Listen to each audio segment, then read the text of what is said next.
Voter তালিকা সংশোধনের নামে পেছনের দরজা দিয়ে ফের এনআরসি হতে পারে বললেন সুস্মিতা।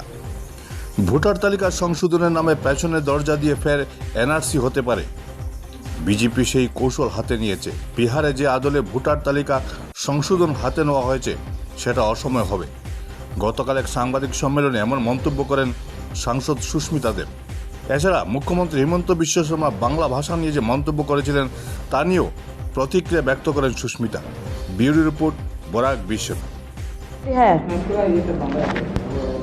ভারতীয় জনতা পার্টি যে স্পেশাল ইন্টেন্সিভ রিভিশনটা করছে বিহারে, এবং এটা নিশ্চিত যেটা আসামেও হবে। ইলেকশন কমিশন অফ ইন্ডিয়ার অধিকার আছে সংবিধানে আর্টিকেল 324 যে ওরা ইলেক্টোরাল রোল মানে ভোটার লিস্টের revision election commission of India করতে পারে। কিন্তু যে ধরনের নিয়ম পালন করতে বলছে আসামের জনসাধারণকে, বা যে ধরনের কাগজ চাইছে, মা বাবার বার্থ সার্টিফিকেট, হ্যাঁ ওদের নিজের বার্থ সার্টিফিকেট, এইটা ব্যাকডোর থেকে আবার কিন্তু এনআরসি হতে চলেছে এবং এটা আসামেও হবে।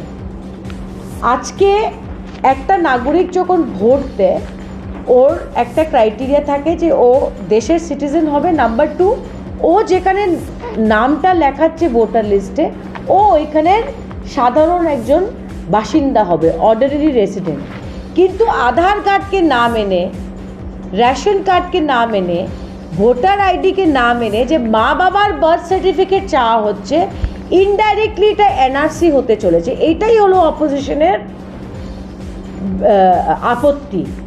এছাড়া আসামের মুখ্যমন্ত্রী যে ধরনের মন্তব্য করছে আসামের বাংলা ভাষা নিয়ে, আমি মনে করি এটা এক ধরনের ধমকি বা হুমকি দিচ্ছেন যে সেন্সেসে বাংলা ভাষা মাতৃভাষা লিখলে বাংলাদেশি ঘোষণা করতে আসাম সরকারের সুবিধে হবে।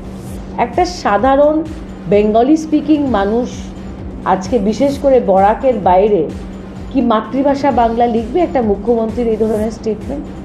এবং এটা অ্যান্টি বেঙ্গলি স্ট্যান্ড।